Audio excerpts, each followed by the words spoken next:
Ping pong. Okay, hello internet. Welcome to another episode of Geeks at Sea. It is a wonderful, wonderful Friday evening, and here with me tonight, with on this segment, is Max. Say hi to everyone, Max.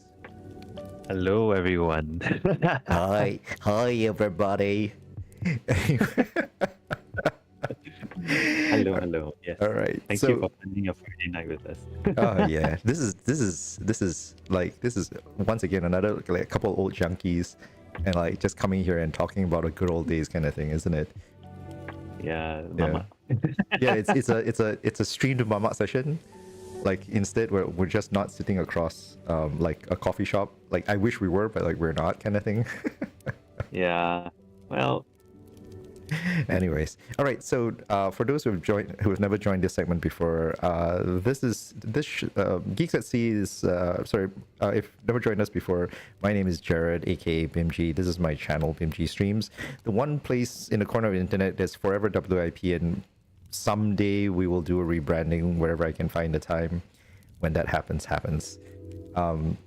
This segment in particular is called Geeks at Sea, where I bring in random people that I more or less know, and we start talking about the good old days. well, but would they be still random if you already know them? Well, I mean, the selection is somewhat random. Okay. The selection is somewhat random, but to be fair, I do try to keep it topical to some level. You know, like a couple of weeks back. About a month back, I had Jolene on from AMG. And for those who don't know, Jolene, which is one of the co-directors of Anime Mangaki, she's actually my schoolmate in secondary school. Oh. So like I was talking to her about doing that like since the beginning of the year. Oh, okay. and she was so busy especially leading up to AMG, right, that we could never find the time until it was like a month away after the event. So like this was like a whole thing that we had to like plan out the schedule and all that kind of stuff to just make it work. Tell me you're middle aged without telling me you're middle aged. I know, right? Yes, talking about the good old days. Couple of things before we begin. Max here today will be talking about comics and comics making and his journey with comics and shit. But like before we begin. Max, what are you doing to me? I usually have this down in like 5 minutes. Why am I laughing and stuttering all the way? Distraction. Yeah. Go ahead. You're horrible for the flow of this show. Anyways, all right. So yeah, for those who don't, if you're joining us here for the first time, a couple of quick disclaimers. Number one, Max here is going to be sharing a lot of stories from his personal like experiences, his lived experiences, and all that. And I hope everything is okay. We'll see how that goes, because I seem to be having some problems with my OBS connection. Yeah. Yeah. It's just a bit broken off for me just now. Oh, so no. I missed what you said, but it's fine. Okay, let me just start it from the top. I'm sorry. There's a flow to this. Okay. Anyway, all right. So yeah. So as I said, like two big disclaimers. Number one, Max here will be sharing a lot of his lived experiences with everyone here. And if you have ever tried to tell stories from your own life, you should know how much of an unreliable narrator you really are. So with that in mind, please recognize and like take everything we say with a huge pinch of salt. Unless we're pulling up newspaper articles or everything else, like please don't quote our numbers, because very likely we will probably have it somewhat wrong, you know. So that's number one. Number two, me and Max, we've been involved and engaged with all sorts of different things. Please. Sometimes when we're talking about like some of the things that we're involved in, please do not take anything we say as sort of the opinion of the entire organization. For example, I used to help out a lot with CF and all that kind of stuff, and I might share some stuff from behind the scenes. Things like, for example, me being a huge advocate for metal props. But as everyone know, metal props are actually, well, you may or may not know, but anyway, like metal props are actually banned in Comic Fiesta for safety reasons. I conceded the fact. I think it's safer. I still don't like it, but I do agree that it's safer, you know? So please, my personal opinion, not the opinion of the organizations. Same thing applies to Max and everything that he might share. Okay, with those two huge disclaimers said and done, holy crap, what's wrong with my connection today? Because it seems that I am lagging. Really? Yeah. Oh man, this looks like a really bad day for connections. I really don't know what's going on. Okay, anyways. In any case, guys, it does seem that my connection's flickering in and out today, but like, please let me know if it becomes a bit of a problem for you guys, if the latency can have a better time. All right. So with that all said and done, let's get things started. Max, we're going to be talking comics today, and specifically like your journey making comics and trying to make comics very specifically, because as far as I know, you're not exactly entirely making a huge like hand over fist amount of money making comics. I like how you are introducing this struggling. Because deep down, all of us are struggling artists, aren't we? Yeah, but we don't have to be. Yeah, we don't have to be. Well, let's start today's session right from the beginning, shall we? I start all of these sessions with a very simple question. What was your first geekdom? How do you get involved in it? How did this all start for you? Oh, okay. Oh, where do we want to start? Okay. I guess when I first got into comics, it was when I was a kid. You know, when I think to remember the first comic I remember being introduced to was Tintin, Tantan, I guess. Tintin, really? And it was from my dad, you see. So I was like, he was a comics reader already. So wow. Yeah. So for me, it was since young. But then it's really funny how things work out, because it's like your parents introduce you to things, then after they go all like, oh no, why does he like comics so much? And I'm like, okay, sure. What have I done? Yeah. It's your parents' fault. This whole thing is your parents' fault. Not if they have a say in it, but okay. But that was when I first started comics, I guess, reading comics. And I think the first comics that I really did pick for myself was when it's like in primary school, you know, last time, where all those Malay translated versions of Sailor Moon, Dragon Ball, Doraemon were like, you know, borrowed. You know, last time you wouldn't be able, I mean, most of us would not be able to buy the whole series, right? Then you just get bits and pieces of like comics here and there, and people brought them to school. So that's where I started, like, you know, borrowing or like, you know, trading comics with friends. Oh, you traded comics? Yeah. Oh, it's like traded to read, not to like trade them off, you know? Yeah, no, I get it. Like, but it's kind of a cool practice that, strangely enough, I never did as a kid. Most I was like, oh, hey, can I borrow it, and I'll just return it later.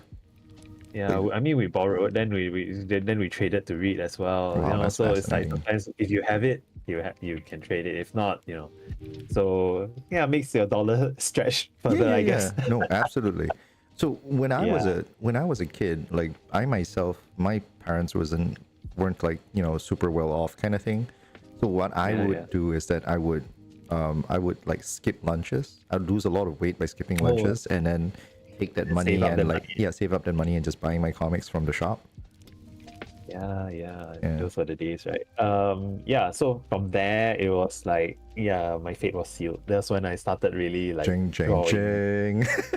Yeah, and it's like that time also we had like some of the newspaper stands used to have like the odd Japan imported like comics magazines like Koro Koro. Hmm. Yeah, so those were like really like rare gems that sometimes you get, and that's where I was exposed to like the Bomberman comics. Oh, Yeah, that was also, it's like, okay, I had oh a wait, friend who is like Taiwanese also in primary right. school, so whenever he came back from Taiwan, it was like, have birthday, like you get so much new comics that it's like, granted it's in Wow. Chinese, but it's like they had a lot of localization there as well. Oh, So that's they awesome. were the ones who get the original, like, up to date series. So that time it was like, wow, okay, that was like one of those things that, okay, there's a resource there. That is nice. Like, so it's funny because like I remember very early when I was helping with Comic Fiesta and all that, we were studying overseas events and stuff, and very particularly like, oh, how is it different and how the local culture like affects sort of the onboarding or sort of the ecosystem that becomes the comic industry that is, like supporting all the artists and all that, right? So, Yeah. so like one of the huge things we did notice is like the general reading culture within countries, especially like Taiwan and stuff like that, which like is so much more. I think the word I'm looking for is robust Yeah. I in think comparison to Malaysia. I think for them, they like visual like language was a lot stronger, even way back in the 80s and 90s, right? Yeah, exactly. That's So what I would say also by proximity, lah, right? Mm. Their cultural like bleed over. I think just because of that also, that was a big like consumption there, I Yeah, guess. exactly. So Like the as interest to hot as read it is is just so much more active. Yeah, and also I think at the time maybe in terms of currency as well, because I think at the time Malaysia was still like kind of up and coming, not really a fully developed like so-called strong currency culture yet. Yeah, So maybe that could be another like factor involved yeah, in but the to be consumption fair, of comics. Malaysia has been WIPing for like decades at this point.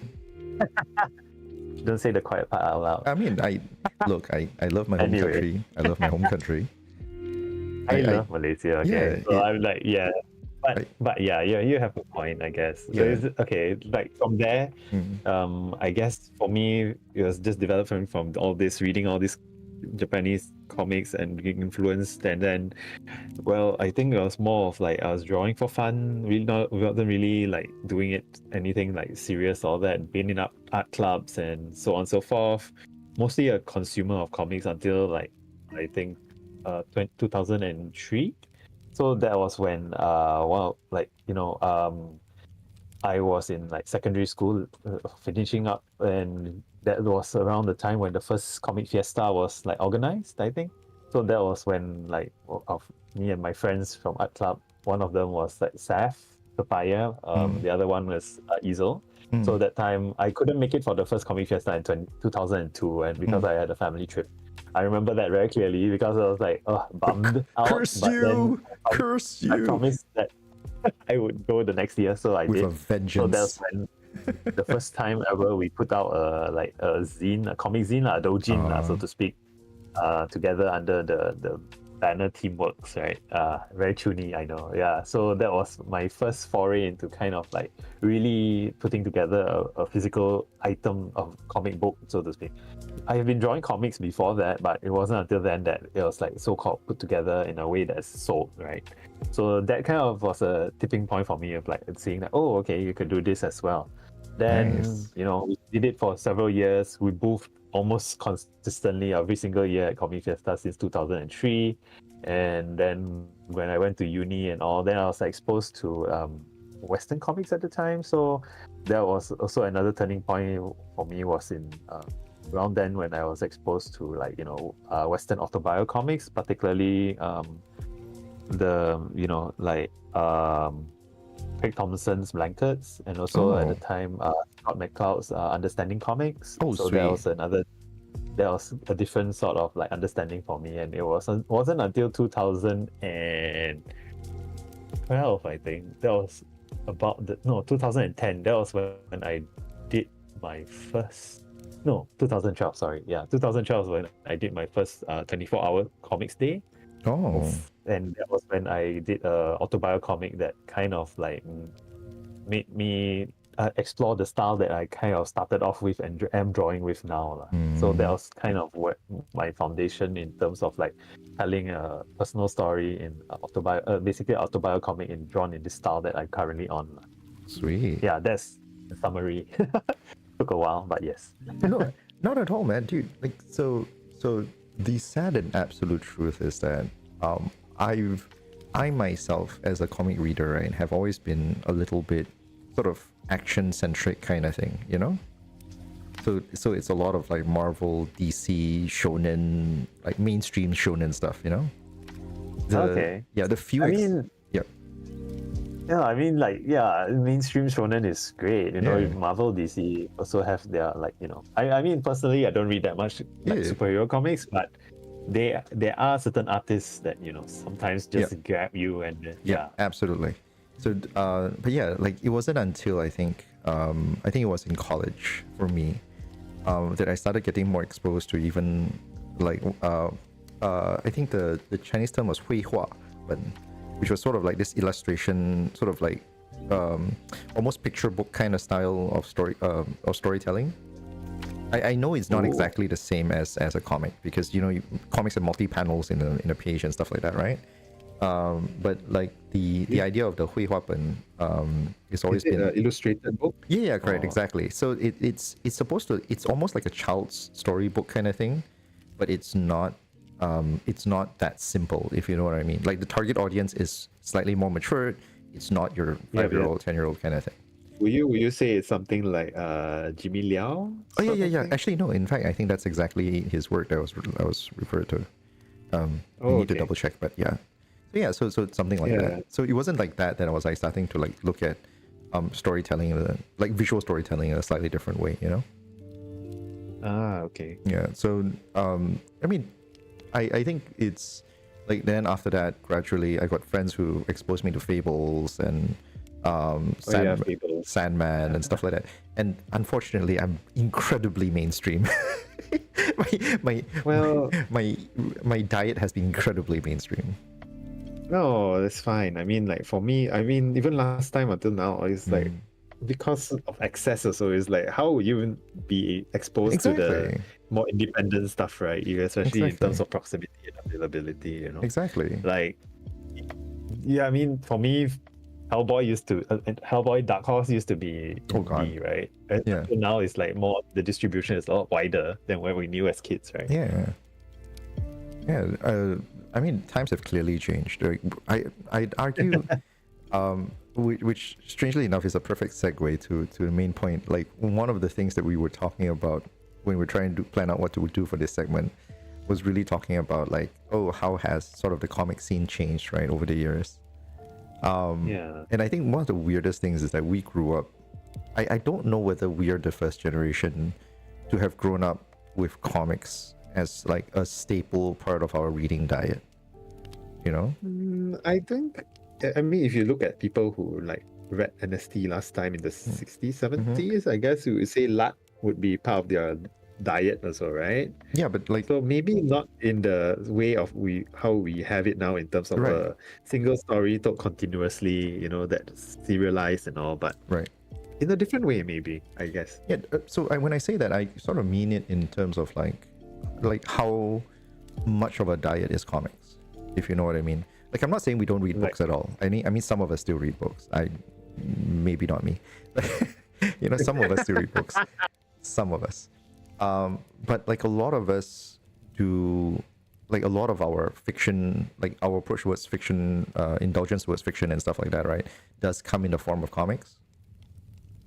Like that's the working impression I have, because it's like You so mean many. nowadays? Yeah, nowadays, like our generation in particular, like I feel like we are the first generation of people who grew up with like, oh yeah, comics is just totally normal. I don't know. I felt that last time we had to fight so hard just to get it recognized as Oh, something absolutely. legitimate and not like, mind-numbing, Did you have bad to material for like. did you have to find a lot of people for it, like on your side, like? Maybe I feel that last time even getting like, like how do you like pitch a story or like, I mean, I've written feature articles for this before, even before Otakuzone. Like it was like, how do you write it in a way that's, I would say, respectful, because at the time it was always like, oh, like it's something new, even for this like let's say a coverage of like cosplaying and like love for comics, usually intertwined at the time, right? It's just, how do you talk about something without making it seem like, oh, it's because it's so out there that it's interesting, instead of just shedding light on something like, oh, this is just a new development. So did you like, so because like not a like, because we basically ran through your history with comics and stuff, like when you first started drawing comics and you were like, oh hey, this is something that is fun for you to do, like obviously your headspace is not thinking, oh, I can make a living off this, right? No, at the time I knew I was really into it, I guess, but I knew at the time that there was a thought of more of like I wanted to go into art school, I guess at the time. That was the thought, but then it wasn't like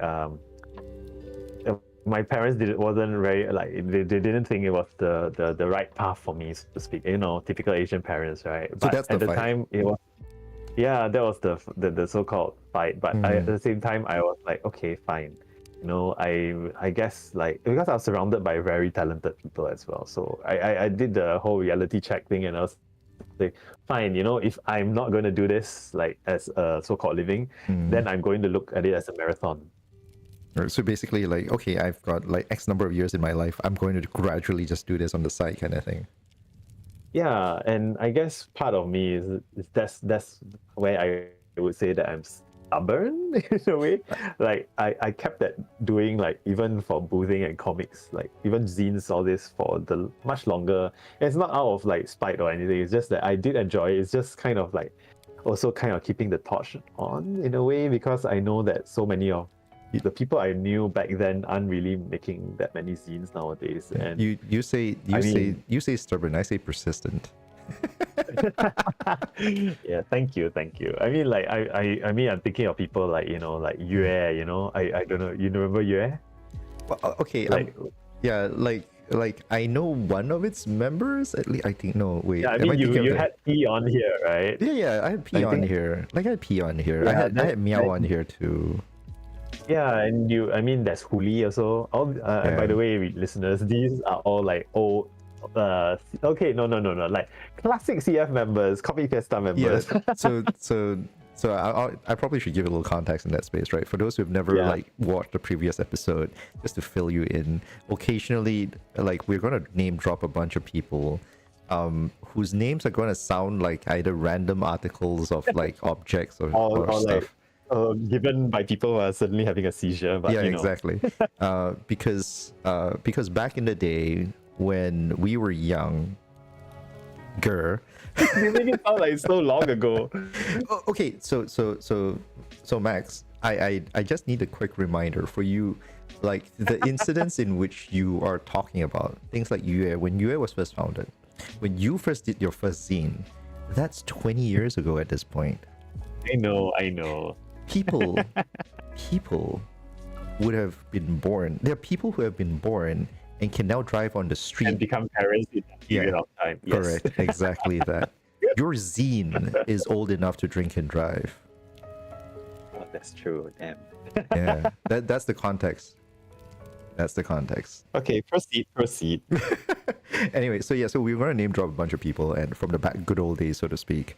And yeah, like a lot of these people, we're using names that we were using when we were on forums, because back in the day, like most sane people, when you go online, you don't use your real name. So a lot of us had handles. Yeah, so like P, Meow, Huli, all these are all like, you know, handles that we used to use.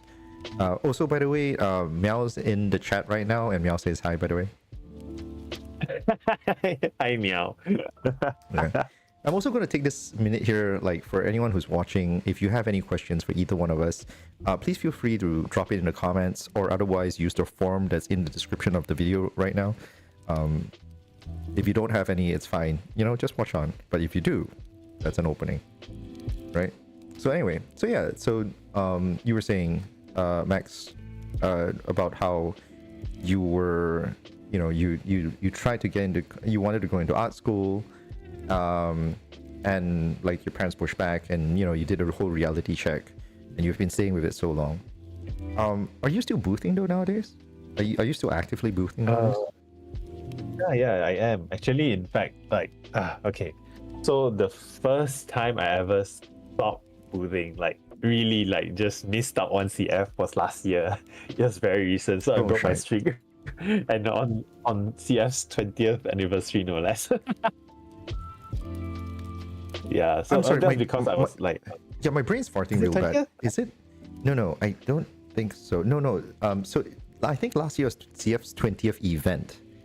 I think last year, yeah, it's last year's 20th event. This year is CF's 20th event. Yeah, because I think, you're right. Because of the COVID, I think yes, we didn't have an official event. Yeah, so that was, I remember it was the 20th physical event or something like that. I remember I broke my streak then because I was on a trip. So I was like, okay, you know what? Maybe it's time to take a break, and it felt really good, honestly. It's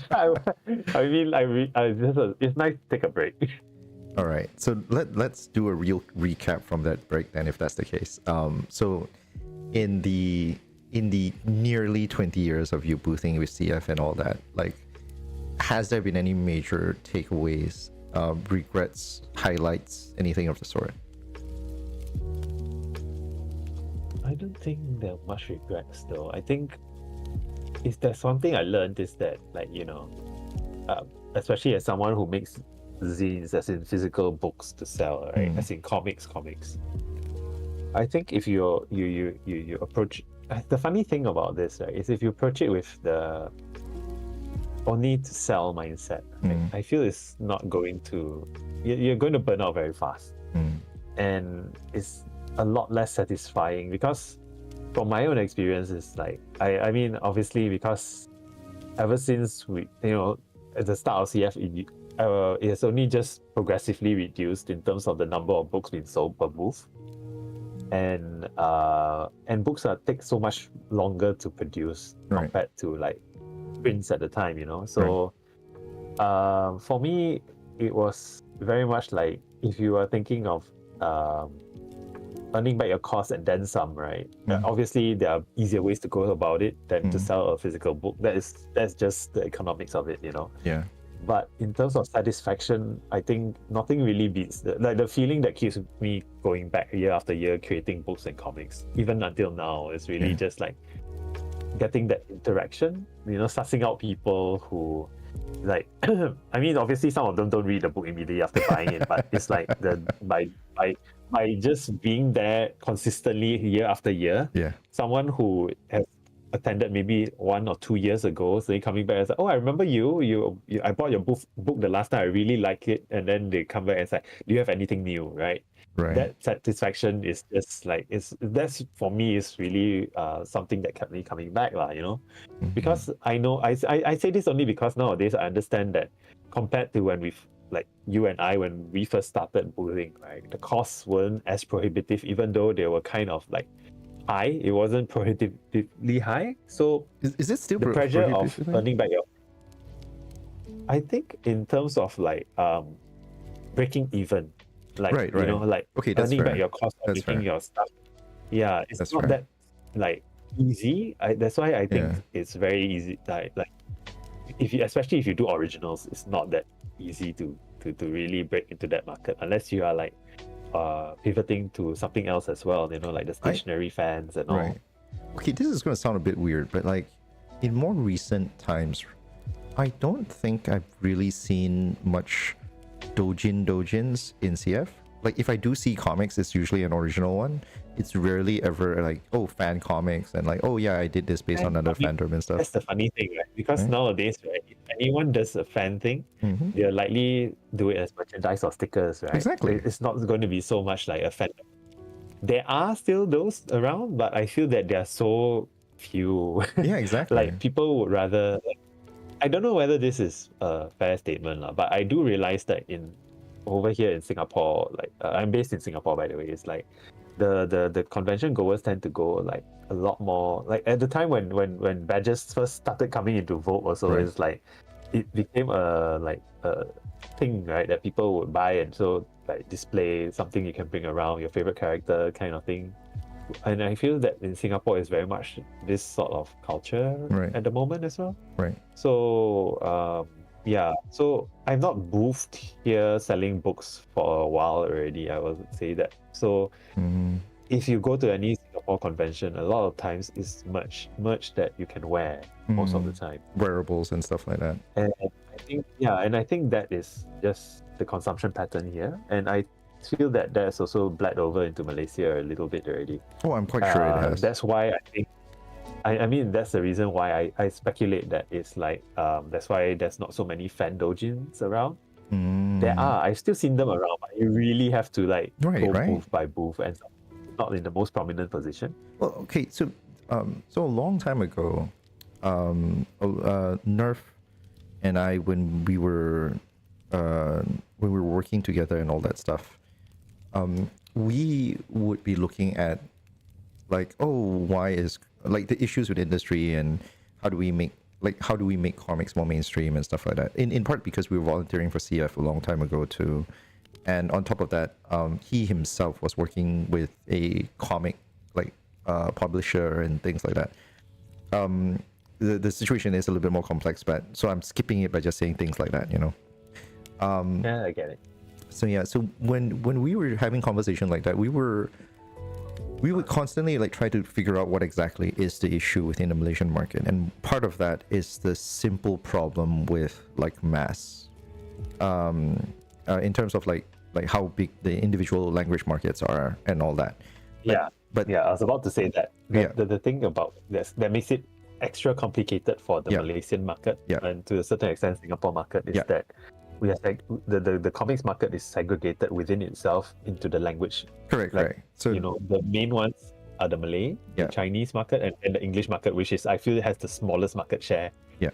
So that's a very interesting and very weird conversation to have, but it's a relevant and tangential conversation. I maybe we'll go into that one later, but on the other side of it really is a problem of like economics, as you were saying earlier, because me and Nerf in particular, because we were once again like helping out behind the scenes and stuff like that, we were actively seeing less and less booths who were actively selling comics, like not just only fan dojins, but like actual own like self-published comics and stuff like that.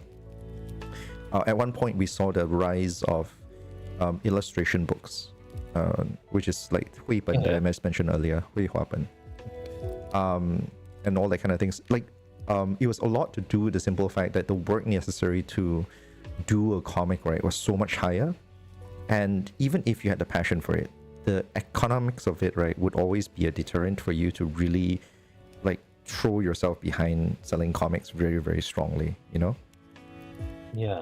The economies of scale just doesn't scale up locally, I would say. It's not even just the economies of scale. It is just purely a problem of like, oh, how much time I need to spend versus how much like I'm going to get. A contrast against that, right? Like the amount of time you need to make, say, an illustration, a really nice illustration, it's a fraction of how long it will take for you to make a comic. Never mind. True. And I mean, like, if you think about it, like, I mean, sorry to cut you off. No. It's just like, when you think about it, like, people are very willing to pay, let's say, 10 ringgit, right? Yeah. For a A4 print. Yeah. But when you price a dojin or like a book that is 24 pages, Yeah. even 30, 36 pages at 10 ringgit, they'll just look at it and go like, Correct. that's a right. bit expensive, right? That's exactly it, right? So it's, and on top of that, sorry, just to add on top, just to pile it on a little bit, yeah. There's also this obvious and very silly issue of like just how you can make use of that illustration after that. If you do an A4 print, exactly. right? You can do an A4 print. You can do a button badge. Like every merchandise, every wearable that you were referring to, is something that you can just sort of redo. Especially if you layer the artwork a little bit, and you were like, oh, I'm doing a chibi illustration or something. Like it's really easy to fit everything else. Okay, counterpoint to that. Yep. Counterpoint to that is that that goes back to the how I feel that it's a bit more prohibitive for the newer artists coming in nowadays. Right. Is that just to start out, right? Sometimes for them, especially if they are sourcing, I think nowadays most people go to China, right? Yep. To get their stuff printed and all the minimum order quantity and all that. So I think this is more of a complicated sort of breakdown. So I'm just going to try and simplify a bit. It's just more of like sometimes that can work against your favor, against you as well, because nowadays you have so many options, so many things you can put the same art on, right? That I'm sure you've seen those booths at CF nowadays where it's like when we first started out, a lot of times it's very much like, I love this character, I love this series, I'm just going to draw this series and this particular character. And now it's very much like, I'm just going to draw every single character in this series and make merch of all types for every single character. Right. That I don't know whether that's sustainable, but it feels that very much like the fandom market taking on actual like the origin, so-called, even though you're making a fandom item, it becomes like you're taking over the creator's mindset, whereby it's like, okay, I'm going to make all these characters. It absolutely is. Yeah, it absolutely is. So for me, I feel that it kind of takes me out of the doujin experience already. Understood. Yeah, I think this goes back to like the thing that drives you, the one that you were talking about, right? Like you were mentioning about how for you, doing comics is very much like you telling a story, and the fact that people come back and remember you for your stories and stuff like that. That's a driving force for you, right? Yeah, but I think for a lot of people, like some people just, I've known people who look at it as a way to make a living. I know some people who do it as a way to express their fandom, like not in a way that says, oh yeah, I have a story to tell, but it's kind of like, I like this series, so I'm going to draw every character in the series kind of thing. And that's valid. Honestly, I feel it's very valid. It's just that I'm just not sure how to put it. Like, there are fan artists out there whereby I look at it and I know, okay, this person's love is expressed through this illustration or art. And then there are others where you just, like, you know how if you were to their way through. Yes, correct. Like, if you were to walk by a CF, like, just one row, right? And then take note of which booths you stop at. Like what draws you to make a stop and really get a look at it. Most of the time it's something very specific. Sometimes it can just be the way that the character is drawn. And I personally may not even be a fan of that particular series, right? But I can feel that love. You know what I mean? It's very timey-wimey, wishy-washy, but I feel that if you really, like, I don't know how to explain it in words. I get you. There is a sense of like air there, right? Where the person's affection for something comes through. So I guess in a way it's also like, it's not very quantifiable, it's not a very objective metric, but it's just something that is becoming more obvious to me the more events I attend, as more people and more things are being created, right? Especially when people are being bombarded by so many like great art nowadays. It's kind of like, in the sea of so much competition, what is it that's going to make your art stand out? Or like, sometimes it's just marketing, right? You're great at marketing on your social media platforms, whatever. But sometimes it's just, you just found that particular niche that you are thriving in and just so aligns to your loves. On that note, right, like, because you've been boothing for so long and so many, like, across the many years of Comic Fiesta and all that, like, I'm automatically assuming that whatever time you do have to walk the booths would be like pretty limited. has there been in the past, like the things that the sincerity aside that you've highlighted just now, was there anything else that would make you stop to check out a booth?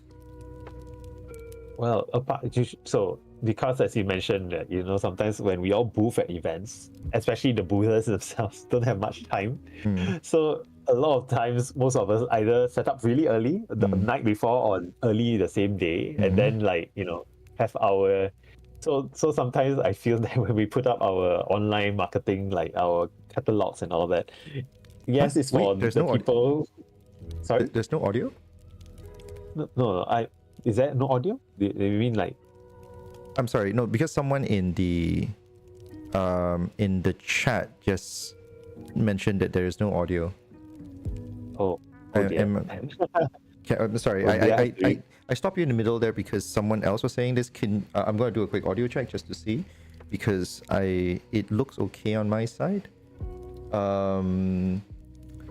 Is anyone else having a problem? I'm sorry. I know this is a bit sudden. The thing was a bit abrupt because if we suddenly having no audio and we're in the middle of a conversation, it makes no sense, right? Yeah, it's okay. Yeah.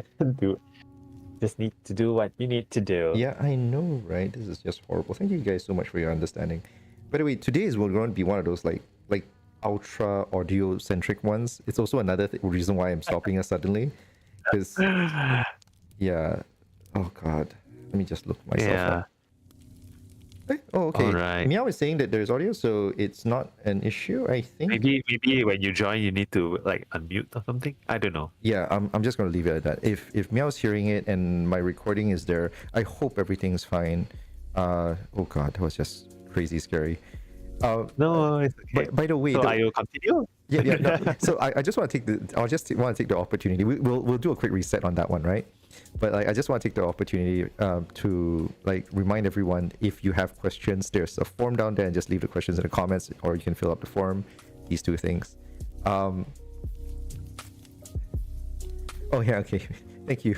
Because I just want to flag out, like, the reason why I'm overreacting right now on this whole thing is because I've actually done stupid things before where I've swapped over, we start talking, and I forgot to unmute our channels. Oh dear Lord. I've had a few, I've made a few mistakes where I started stream and I just completely forgot to unmute myself, and then like for 15 minutes I was just talking until someone mentioned it. It's like, hey dude, did you forget to unmute yourself? Okay. Oh God. Art lessons were learned. Yeah, I know. So I was checking all my like settings and everything else. It's like, holy shit, is it just like in the instant someone mentions it, I know. Look, some people could have a setting issue on their side. Sometimes they could have accidentally muted the site without realizing it, so it can be a very silly thing. Okay. Yeah. So, but there's also sometimes when it's like, holy shit, is there a streamer problem? So my brain is just like, holy shit, and it gets really silly. Anyways. All right. Oh yeah. So anyway, coming back. Yes. Once again, I'm sorry. I probably should mention this is the most audio-centric podcast stream that I've had in a very long time. So if you're just completely listening into this through, just in audio only mode, you'll probably not lose out on anything, unless you love watching our faces twitch. Anyways. Yeah. Okay, so coming back to the one. So yes, you were saying, let's go back to the question just now at hand. Before. Yeah. So I was saying anything that makes you stop to really check out a booth, right? Yeah. So I was saying usually, how we all, especially those of us who booth, right? We don't really have that much time to shop. Yeah. So how we all usually, most of us who are seasoned boothers will tend to create a so-called online catalog, So for me personally, I will browse the catalogs because most of the time I feel those are really made for the users, especially when we get to the privilege, so to speak, of shopping early, especially if other people have set up their booths as well. Yeah. So what I usually do is I already have a preset shopping list that I go through, but what usually makes me stop is if it's a very unique style, or it's usually if I see a book, there's also an auto browse thing because there are so few books nowadays. So this year, the only event because I didn't booth last year, ex Fiesta. So I boothed at like Comic Art Festival, Kuala Lumpur. Also, like another event that's hosted by the people behind Comic Fiesta, right? So I feel that has more or less captured more of the comics reading market, and I do like the event more because it's like it focuses more on comics itself and also draws in the people who specifically come to the event for comics. So technically the earnings aren't that much. I mean, I wouldn't say vastly different, but for me it's like because most of the times people that stop by my booth are those that would like to buy comics. So in terms of the booth cost versus how much I recoup, it's kind of like makes more sense to me that way, especially in terms of energy level as well. Anyway, what makes you stop is just one, if you have a book, two, if your style is really interesting, and three, most of the time, this is I think vastly underrated marketing way, is really to when your friends kind of like your eyes and ears also, right? So when they buy something really interesting and say, oh my god, I found this, then you're like, wait, where do you get it? I want to get it too, That is also another way that I realize I've spent quite a bit of my money at events. Word of mouth kind of thing. Yeah.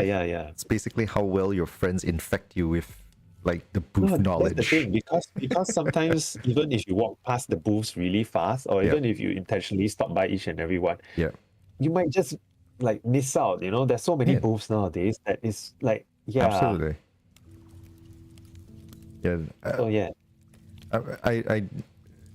I've had the fortune for the last couple of years of not having to really work fully behind the scenes for Comic Fiesta and all that. So I've spent a lot of the time walking the event like I would a normal attendee and all that. Like just drinking in the experience and trying to see how it's like from a normal attendee's kind of perspective. And till today, I feel like some people might undervalue this, but like it's really comfortable to shop in Comic Fiesta. Yes. For an event of its size, honestly, especially. Yeah, I mean, this is by design as well. I mean, I think Comic Fiesta and their events in general, I think one of the few events that give generous space behind the booth as well. It's not only that, man. It's not only that. I think they space it sufficiently well that the people who booth don't feel crowded, and also the people who go through kind of like don't have to crowd. I mean, granted, sometimes when there's too many people in front of your booth, what can you do, right? But at least there's still crowd movement, and they kind of do crowd control as well. Although every year there's always gonna be like complaints, right? I mean, I think like if you have a couple of bad moments, it tends to mark your experiences through the day.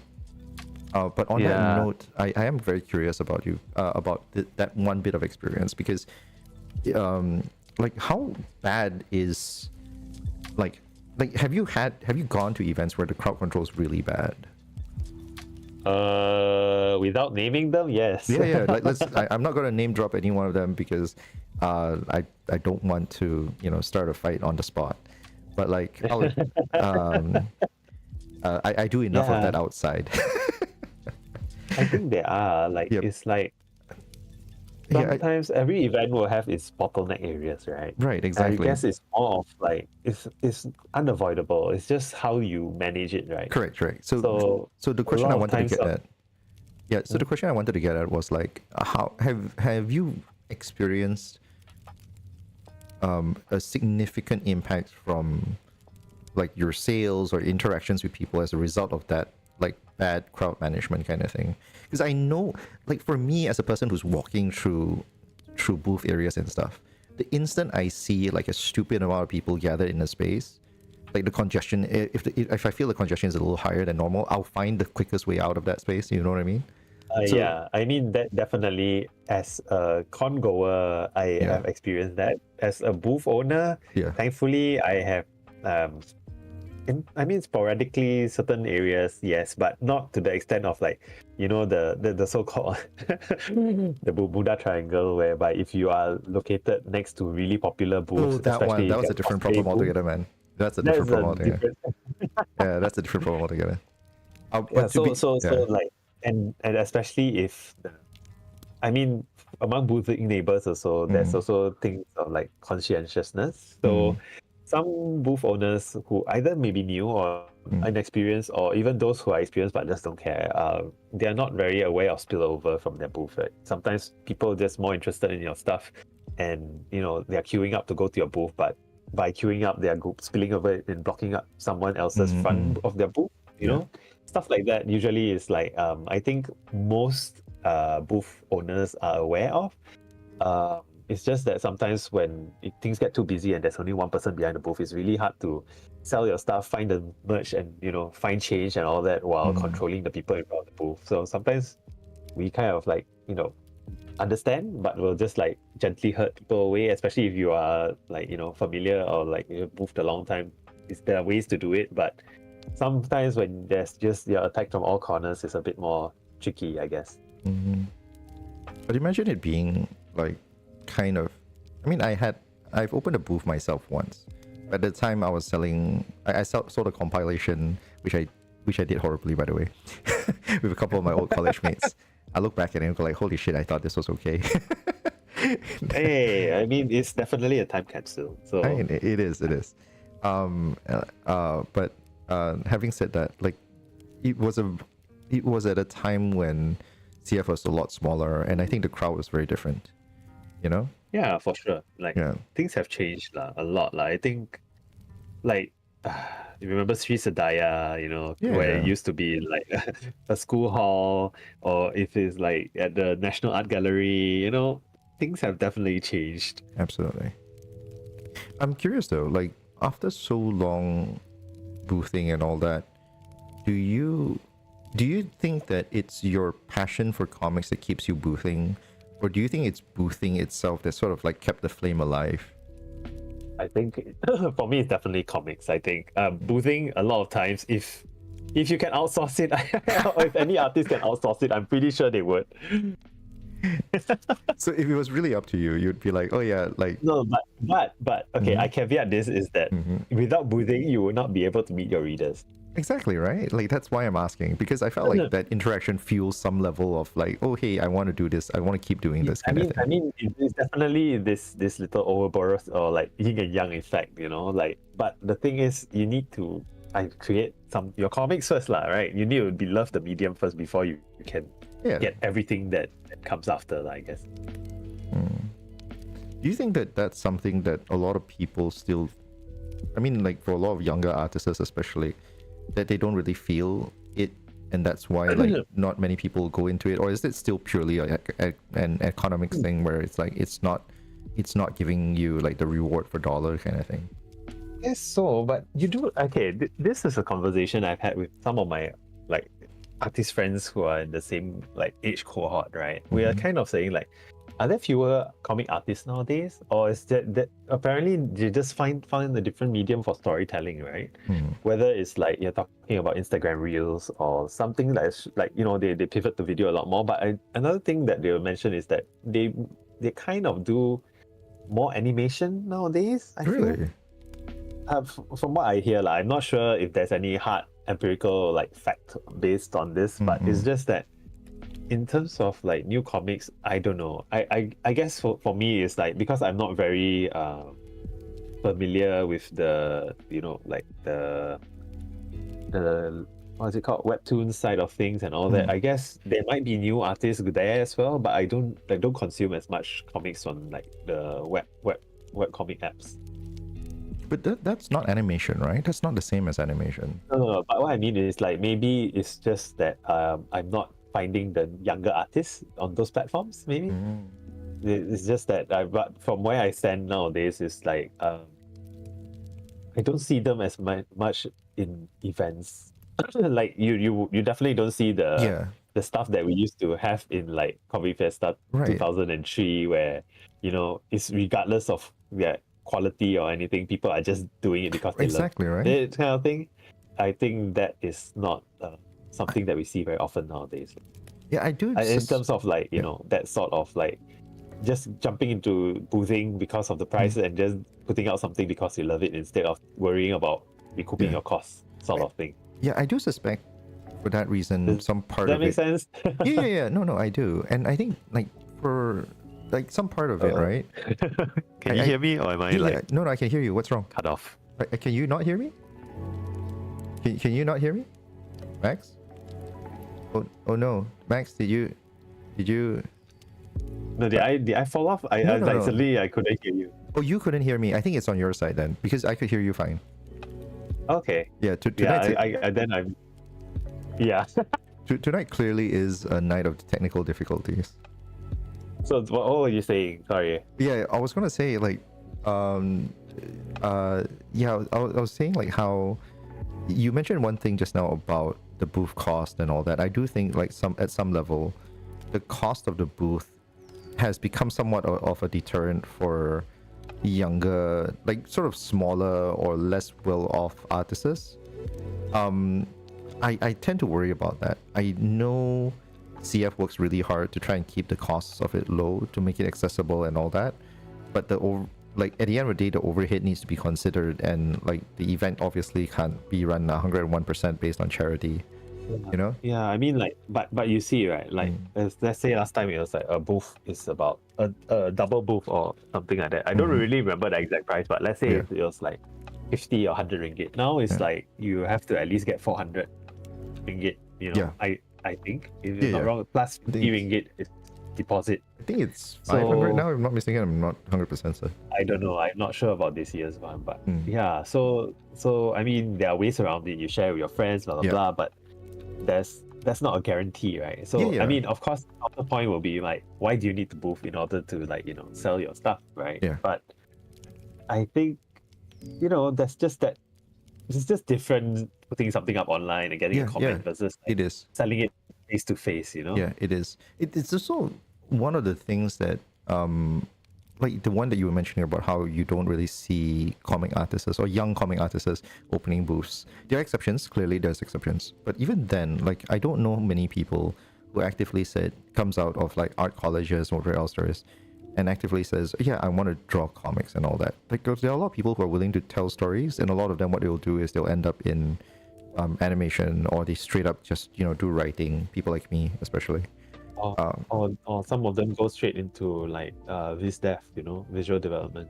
Oh, what's that? I'm sorry, I'm not familiar with. Oh, okay, that's what it's called. Okay, fascinating. So like like visual development for like either anything like as long as it requires like you come onto a project and you just like you just draw concept art sort of thing, concept artist as well. Right. Yeah. Right. So yeah. So I mean, that's one side of it is the part where you're like trying to make a living and all that. But even for your own personal projects and stuff, I don't really see that many people who are actively drawing comics. I guess. Yeah. Sorry. Yeah. No. Continue. I was going to add that basically, having said that, there are a bunch of people that, at least in my head, they're around our age, I think, who are actively drawing nowadays, and they've got a little bit of attention. They do Marvel and DC related stuff. Some of them do basically does a circuit around like some of the local the regional conventions.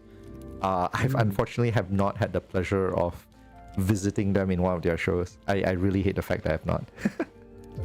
Well, soon, hopefully. hopefully. But jumping off your point, I think it's also in a way caveat this also is like I feel that it's a privilege in a way to be able to tell the stories you want without like for me is for my case scenario is very much because my bread and butter does not come from drawing comics, right? Exactly. So I have that luxury of like doing it the way I see fit, or it's like how I'm doing it, because for me I guess that's the route that I've chosen, that I'm happy with and I made peace with in that sense. So I think there's a lot of power that I think a lot of younger artists may not be aware of. It's like sometimes because you're so caught up in the love of the form, right, that there are many ways to go about it.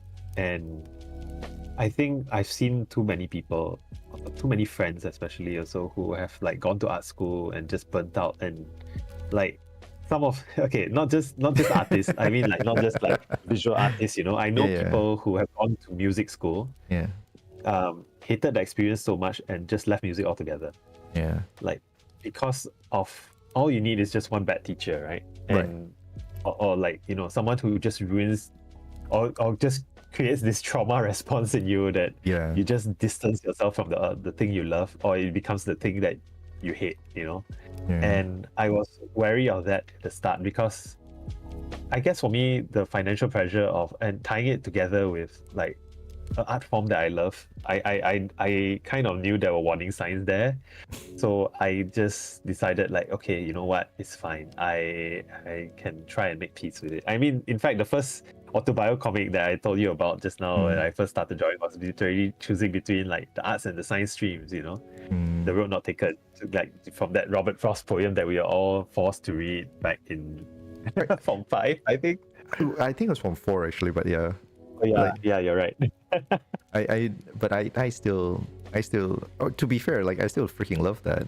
I don't know what it is about like me and my dad particularly. Like for some reason we're obsessed over the choices we make and the choices we don't. I mean, it's a very human thing, right? It's Is like, it? oh, what if, right? Is it? I think it's a very privileged thing to actually have that kind of mindset.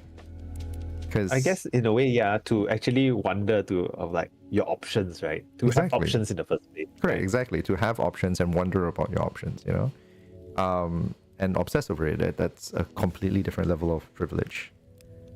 Yep.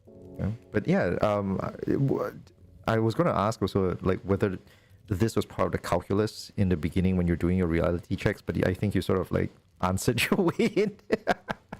I guess so, because for me also, I mean, my comic itself, I actually factored in the fact that, you know, only child, how am I going to make things work, you know, like, you know, when you think about like the realities, the financial realities of life, you know, especially when if you think about in the long term, like, okay, your aging parents, right? You know, is this decision, like, how is it going to affect myself and by extension, the sort of thing? Can I ask? Yeah, anyway, it's a very, Yeah. very Asian mindset. No, very reasonable. And I'm going to start entertaining the Asian side of myself into this. I'm going to start edging like the Asian side of myself into this conversation. I'm very curious to ask then, like when you, because you've been published like at least 3 times. You've had Maplé, Nib, Comics, all of them there, and you've co-authored what's the God. We'll eat when we're done. Yes, correct. God, the name is long, and for some reason I can't like for some reason I can't like stick it in my head. I do want to ask, like, when you approach publishers, is it like, do you have a finished product and you're like, hey, do you want to publish this? Or do people come up to you and go like, hey, this looks kind of fun, I want to publish this? Okay, so okay, my first, actually, to be honest, like after I made that first comic, The Road Not Taken, right? I think that was the one that like kind of like put me on this trajectory that I'm currently on. Because when I made that, I moved selling that zine in particular, right? So one of the zine events that I was boothing at was that back then the College Dhammasara Utama, like KDU, they had this like student-led event. So I was boothing there, and at the time it was a lady came up, and then she took the book and was like, oh, this is interesting. And it turns out that she was the editor for like Sunny Liu's I'm not sure if you know it, like Liquid City. So that was the time where I so know that was Liquid City. when yeah, so that was when they were like, oh, okay, would you like to contribute to the 3rd volume lah? Then I was like, okay, sure, yes. Then that's when I contributed. So that was my first official publishing credit lah, I would say. Nice. As in the anthology. And then from there, the others that I've like so that was under Image Comics lah, right? Then the next one was the Driving Malaysia. That was a project by Maplé Comics. Maplé Comics was they were just like, oh, we know of your work, would you like to submit? So that was approached by them as well. And so currently the biggest one I've done so far, the longest comic would be when we're done, and that was more of a I think they were pitching for a government grant in Singapore, so it was under the Heritage Board, NHB, the National Heritage Board. So it was a grant that they gave, and then we just did everything ourselves and like self-published in a way, just with government grant support. So to speak, I do not have an agent yet. So that was something that like anyway, if anybody wants to, if anyone's looking, So I mean, like, the project I'm currently working on. I used to have a publisher, not anymore. So now currently just myself, but it's fine. It's just like, I just like recently brought that to a workshop with several wonderful people. So that's just, I mean, I'm like still very keen on seeing this project through. So I'm still taking my time with it. It's just without the time pressure. I know my own patterns, so I'm just trying hard not to lose steam. But I know what you mean. I'll see it. Yeah. So, like personally for me, I've realized like creatives, like people who really enjoy the process of making stuff, they fall into one of two things. Like either they're the type that do it out of curiosity, so that they're doing it to explore and like try to figure out. And these are people, right? They will like, there is no end to the process. They'll just take their own sweet time. You give them 10 years, they'll be working at it on 10 years. Like, you give them 10 years, they'll just work it for 10 years. Yeah. Then the other type are the people who do it out of spite. like the other type that is like, oh my god, this is so wrong. Like I need to like, fix something, whatever shit there is. Like there's a very determined message they need to send out kind of thing. So kind of like, I'll show you how it's done. Almost that kind of thing. Or like how is this not being spoken of? Or how is this like, that kind of thing? Yeah. Like driven by like, oh, I need to bring attention to this sort of thing. Correct. So like it's just very like, oh, this kind of thing. And that one like sharpens their focus, and it's always like, oh yeah, they'll get it done in like 3 months kind of thing. Yeah. I mean, that's also a surest way for burnout. I've seen people do that. But because what happens is like once they're done with that purpose, they don't have a secondary purpose. You know what I mean? Yeah. So then after that, you just like lay dormant for a while. Correct, because they need to find the next like thing that will spike, like it will incite them to do the next thing. I think I'm a bit of both. Ask me depending on the day, right?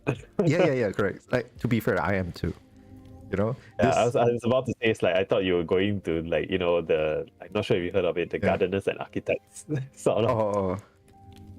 I'm not familiar with it. You Okay. So like the ways like of creators, right? So one is a gardener, like I'll just plant all these seeds and see what grows and then tend to it and then be surprised by what comes out, right? The architect is the one that I'm going to plan everything from start to finish, and then I'm going to construct it based on my blueprints and nothing's going to change. Right. Okay, I think that's the approach of how you create. I think that's the approach. I mean, I'm thinking purely from a motivational, like emotional motivational kind of perspective. Yes.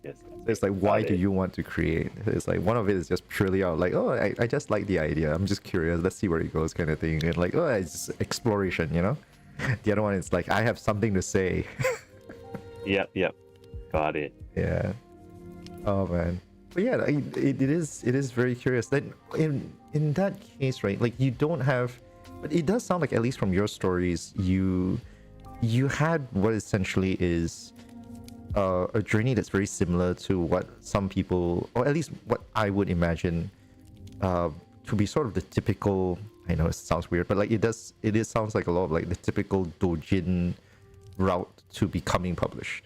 You were noticed at an event where your work was there, and then like one thing led to another, and you get the more you took advantage of the platforms that's put in front of you, the more you were able to do more of this.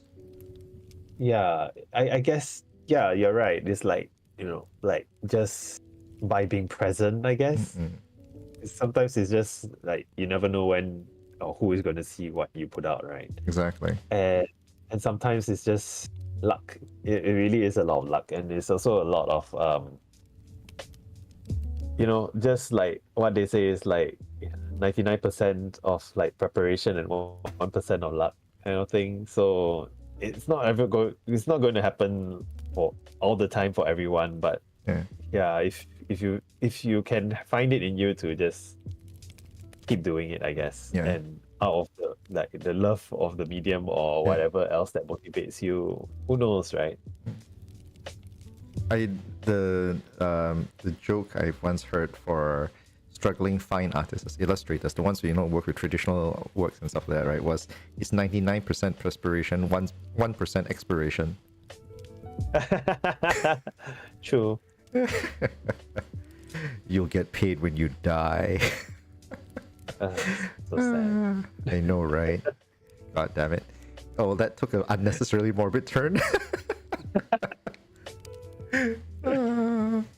Oh, but okay, strangely, okay, so it does bring up a really interesting and odd topic, though. It does strike me that whenever we're talking about like the journey for creatives and like sort of the fight to get noticed, to get paid, and all that, I feel like, do you agree that a lot of it has to start from a place of you just doing the work and putting it out there for free, effectively? I think that's a very tricky question, especially nowadays. And back then, it was very much like whether I should just put my work out there into the ether and let people like discover me, or like just do it for the sake of doing. But now there's like, last time it used to be like, oh yeah, someone is just going to plagiarize your work or like post it as their own. But now it's like, oh, guess what? It's now mine, and I fed it into my AI machine. It's like very different sort of. Yeah, I think that. Concerns. Yeah, I think the conversation over AI is a completely separate one, because I've seen comics that are currently being done by AI. Like, no joke. I'm not even talking about the one where the guy like literally had an AI just like do a picture book completely, right? But I am talking about like people who are using trained AI to form the illustrations, and then what they'll do is that they might like adjust the panels. They crop it, right? Yeah, they crop it and do all that. Yeah, but I think the question really is about like, oh, is that path still the best way to sort of start your journey as a creative, to actually like eventually get work and all that kind of stuff? I think there's still like because there's so many timelines, like different. I feel like there's so many different eras of this that last time there used to be a time, like, and not so long ago, in fact, like when things were still called Twitter, right? When people just put up their work and then were just discovered by art directors and all that, who actually actively browse the text, and when text used to mean something. Yeah, I know, right? then you get work, even if it's like not just comics, like people who just see, or because a lot of times people draw comics for fun, right? Especially when they post it up, right? But then those lead to like stuff like, people from, let's say, Cartoon Network see your work, your comics work, and say, hey, I like what you're doing. Do you want to be a storyboard artist or something along those lines? Opens up different opportunities, right? Nowadays, I don't know if that pipeline is still there. I think there's still like people trawling, or like still doing the digging up of all this, like searching for good work online and all that. But in terms of for comics books in particular, I don't know. I feel there's a lot more of the animation industry, but for comic books, I am not 100% sure, to be honest. Yeah, actually, so like it's a very interesting thing, partially because I really don't know what the pipeline is for comics nowadays. It depends on whether you're talking about like the so-called the Western side, where it's also divided to the whether you're talking about Marvel and DC, or you're talking more of like people like those who have published like graphic novels, so to speak, or comics. Exactly. Take book. Yeah, like whether it's first, second, and stuff. Yeah. Anyway.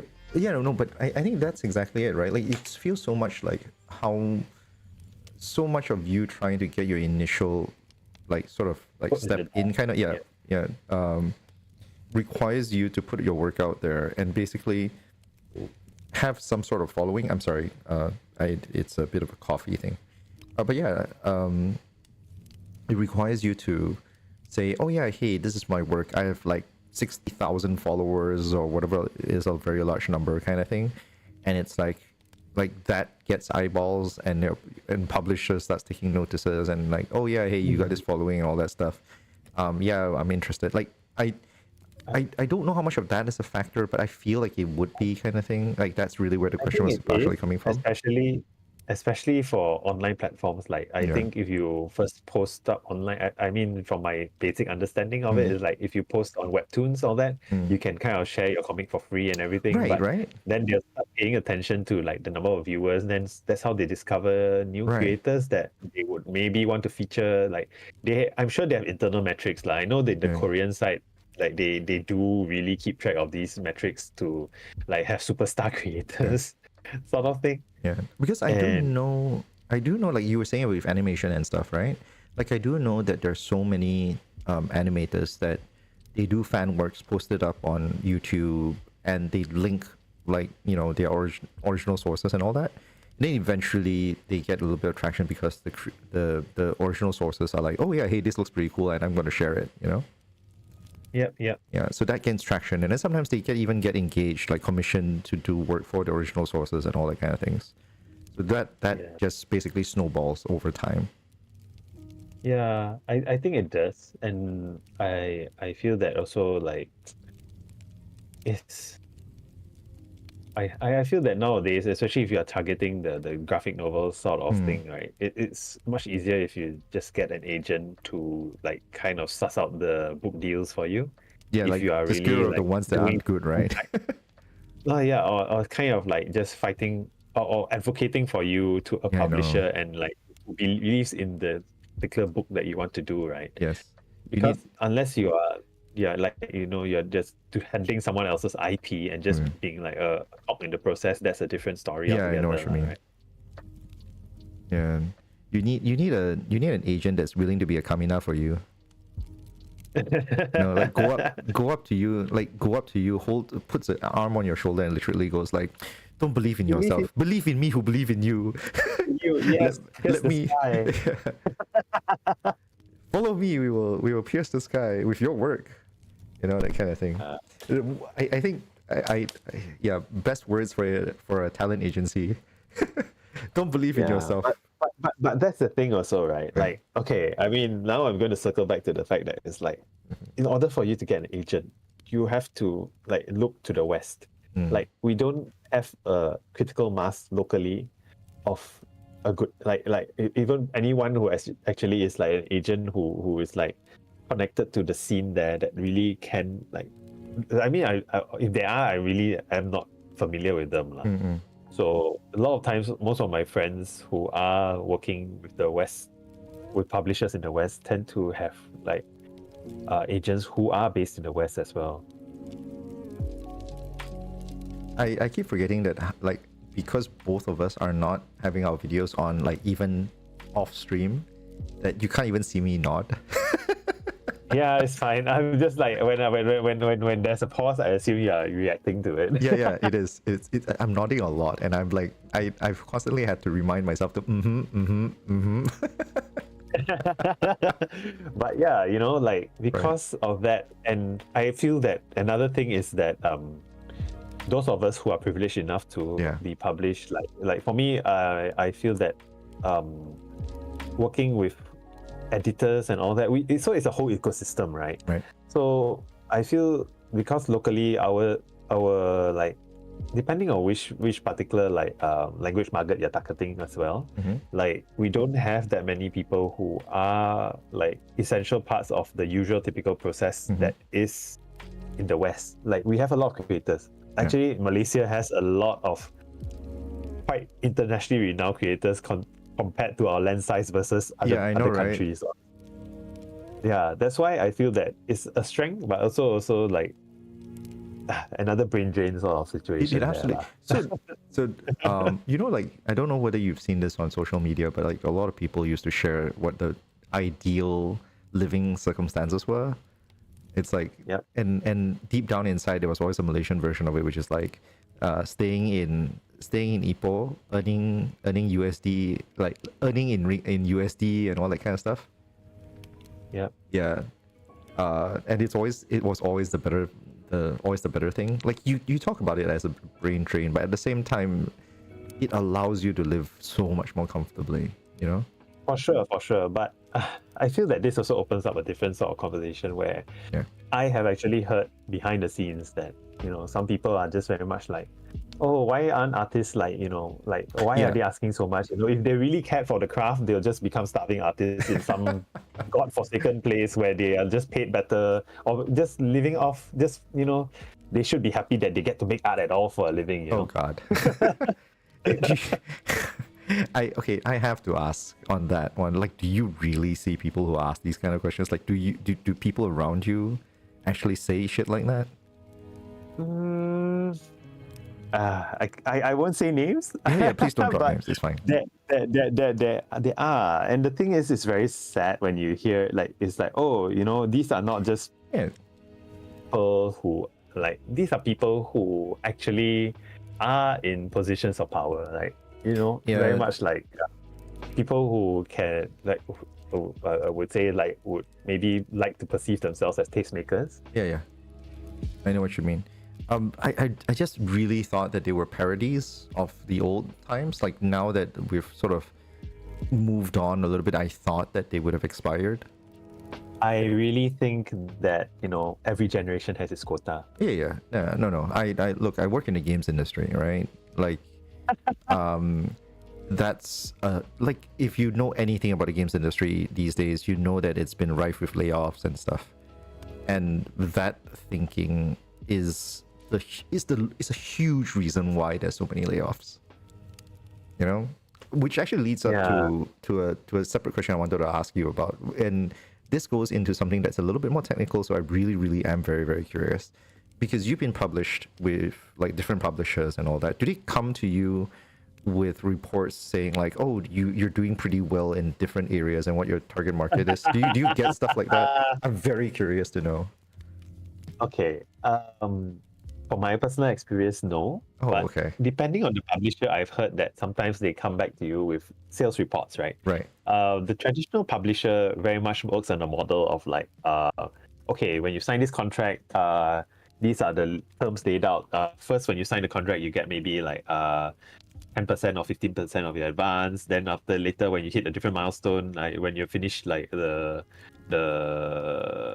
thumbnails or sketches, this is X amount, the percentage of the amount. Then when the book is launched, this X amount, kind of thing, and it all adds up. And then you maybe get like, for the first maybe sometimes they say like 1,000 or 2,000 copies, you only get 10% of the cover price. And then after this, it will be 15%. Then for the next how many thousand books, then later on, it'll just bump up to a maximum of 20 per sale, which is high. Is usually never the case. You never sell that much. Yeah, that's a very like, in the off chance that like for some reason it becomes a runaway hit kind of thing, right? Yeah. So it depends on how much you how much of your rights you sign away, so to speak. Yeah. So in terms of sales reports, most of the time it's quite opaque, at least in this part of the world. I was just curious, partially because we were talking about agents and all that kind of stuff, right? And I was so curious about how much, at least based on your experience, have you been steered, like your content's been steered simply because it's like, oh yeah, hey, I'm working with this publisher, they have a reach within this specific region, their audience is very specific to this kind of taste kind of thing, and they're like, oh yeah, well, I'm going to make I'm going to adjust my work specifically so that it would have more traction amongst their reach and stuff like that. I think there are people who do that, but I feel that there are so few publishers in the region that you don't really get that much nowadays. Especially,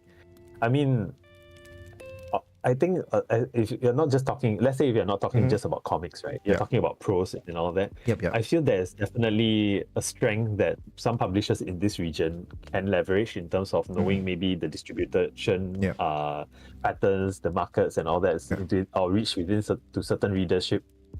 It's definitely one of the considerations. Some authors are willing to go with certain smaller publishers with maybe a lesser advance or lesser pay, if at all, just to leverage on this particular outreach. But sometimes I feel that trade-off is usually not very good. I mean, sometimes it's just, whether it's like you're comfortable or you just want to be published in your home country, right?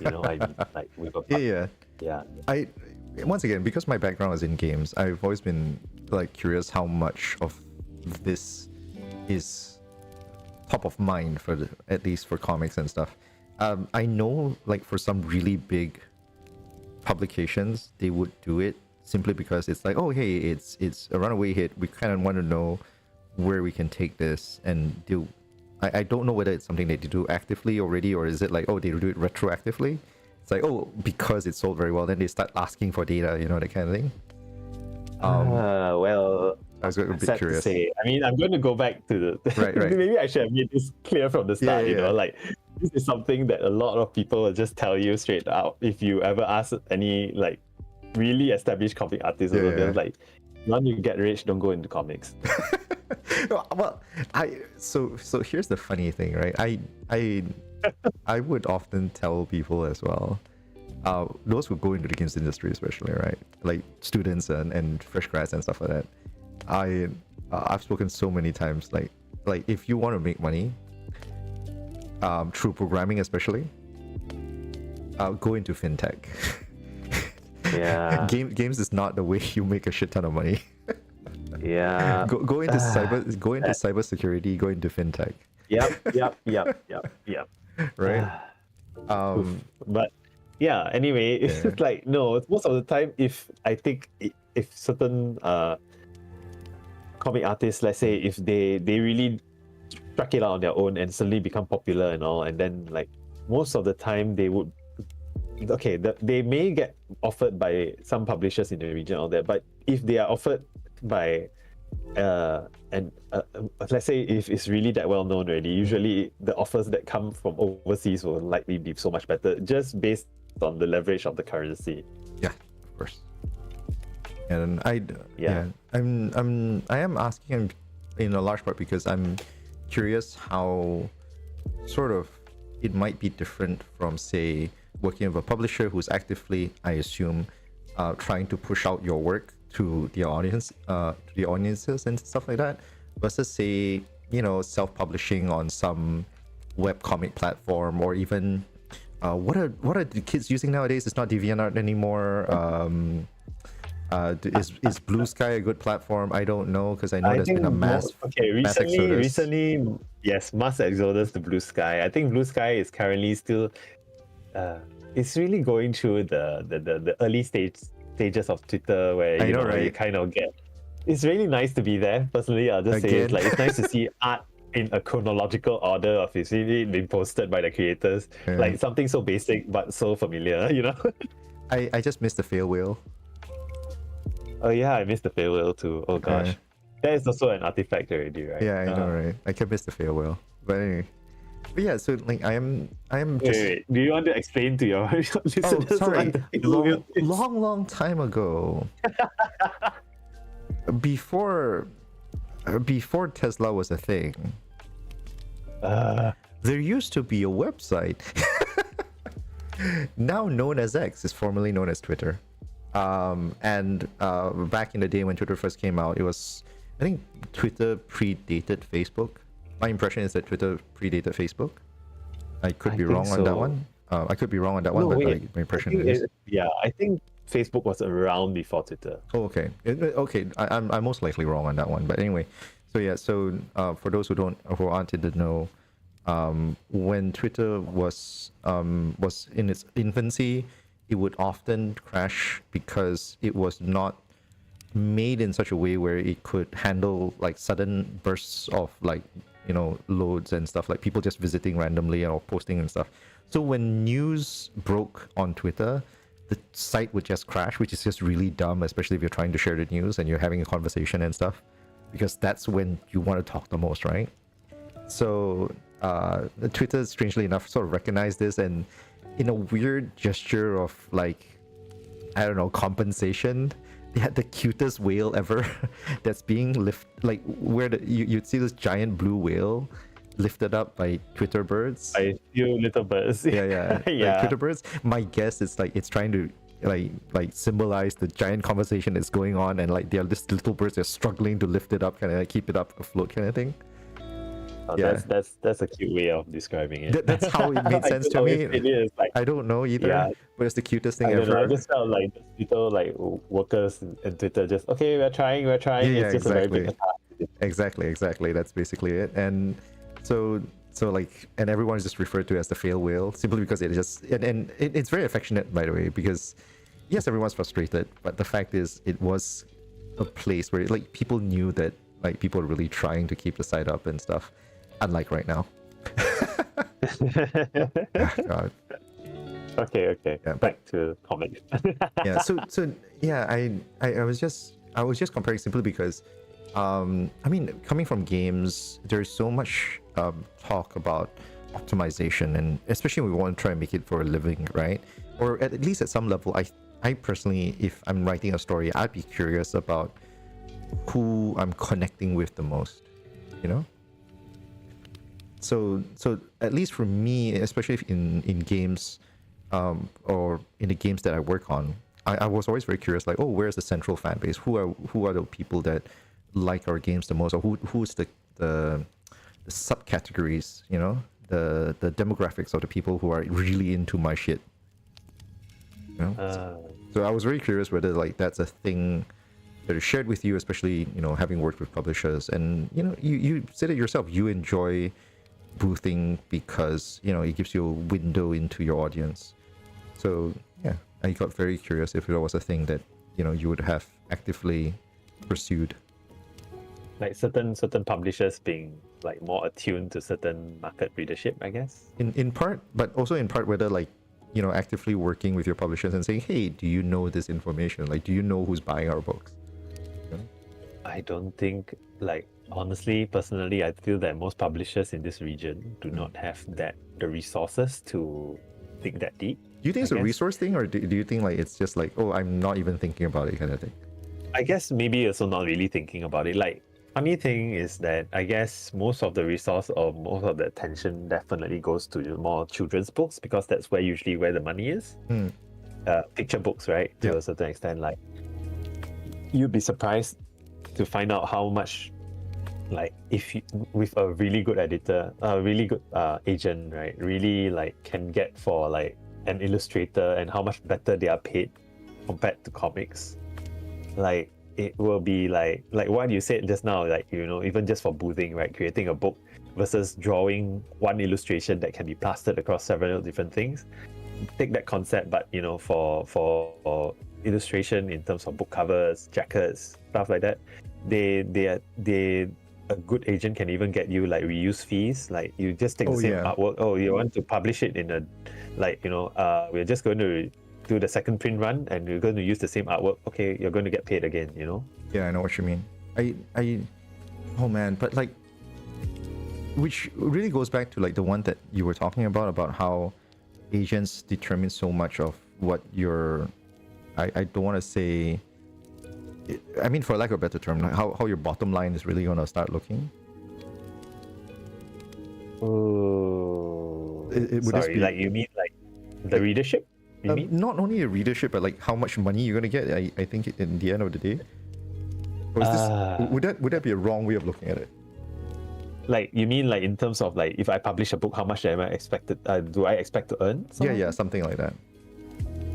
Oh man. Like, is that like agent dependent, or like how does the dynamics work in the end of the day?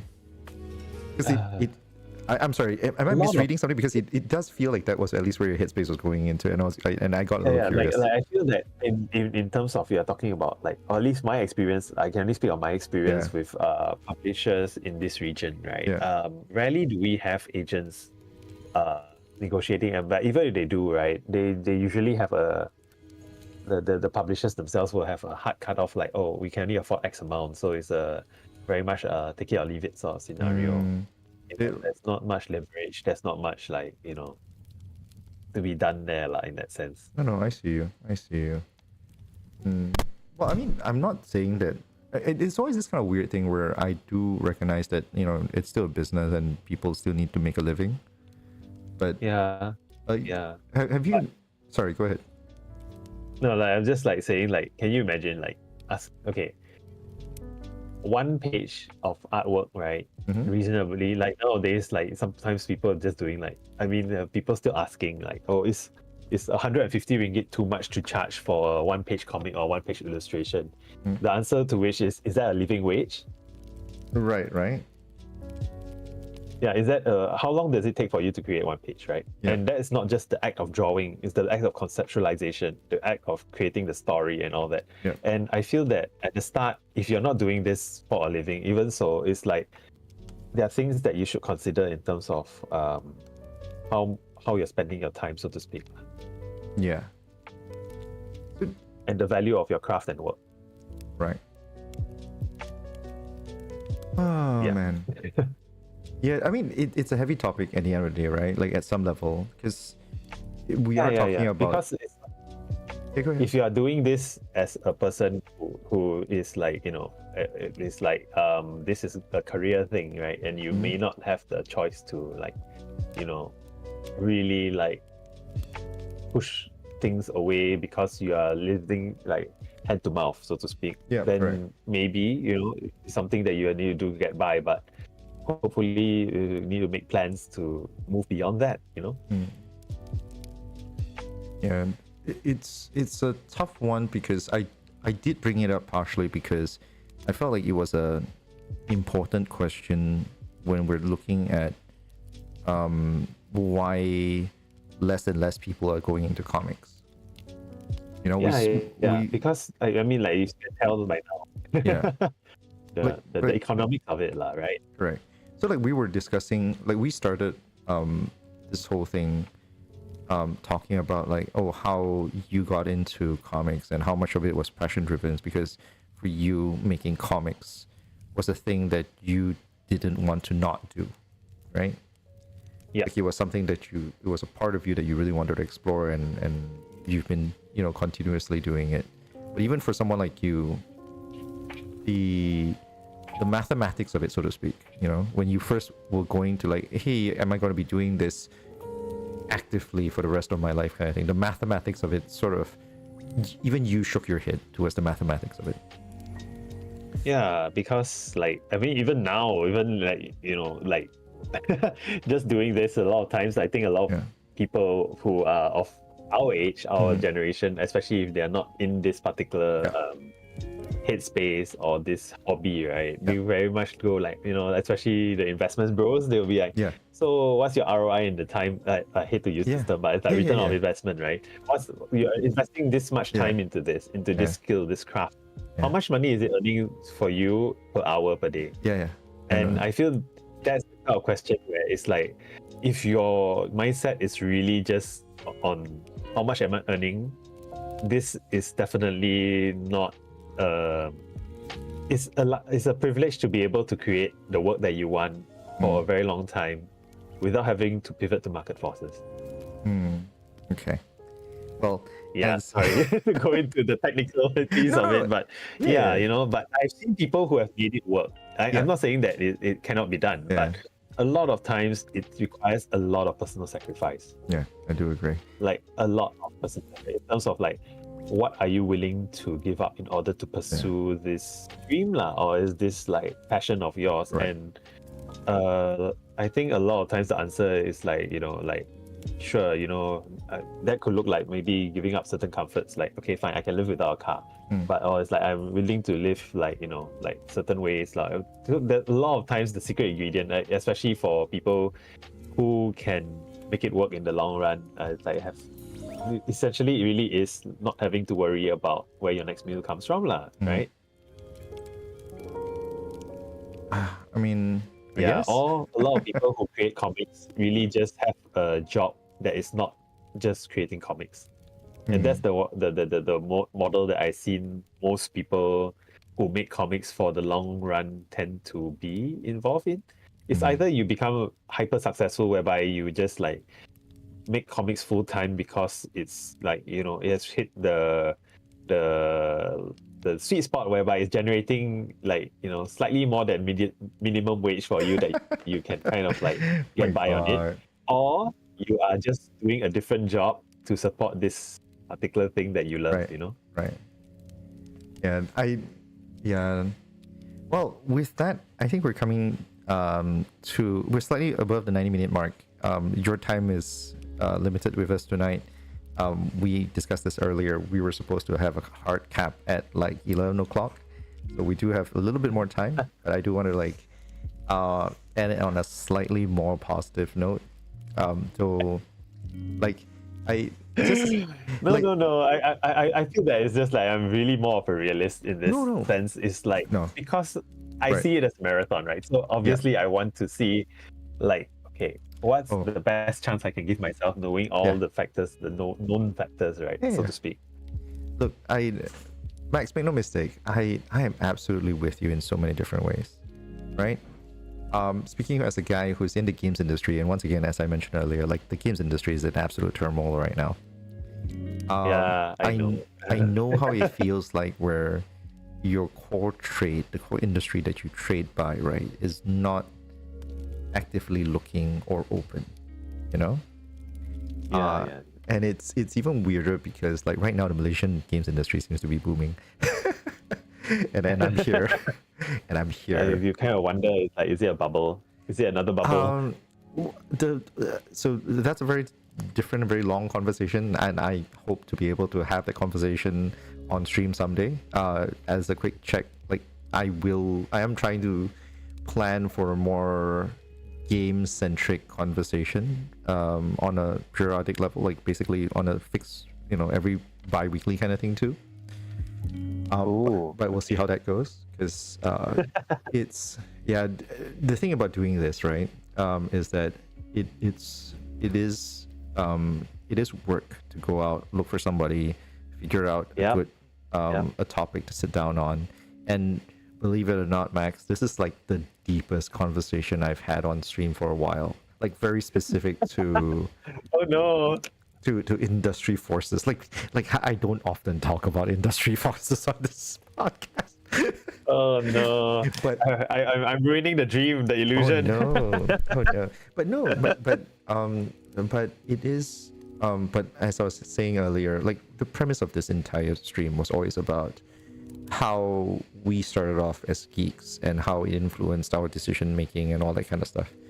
How we grew in the decades that we started off being the small kid child, and our introduction to our own individual geekdom up to what we're doing right now, that kind of thing. The changes. So basically, what you mean, to summarize, it says that how the light slowly went out in our eyes, lah. Well, I don't think that's the thing, right? That's exactly what I was trying to get at. I'm just kidding. I'm just kidding. Sorry. But yes, I get you. So anyways, the point I was trying to get at was that I don't necessarily think it's a light out kind of situation. I do see it as I think we are looking at it differently over time. I think your story, if it's anything, like it does emphasize how important it is to sort of get certain parts of what your next phases of life is going to be, to make sure that you can do this in a way that you want to do,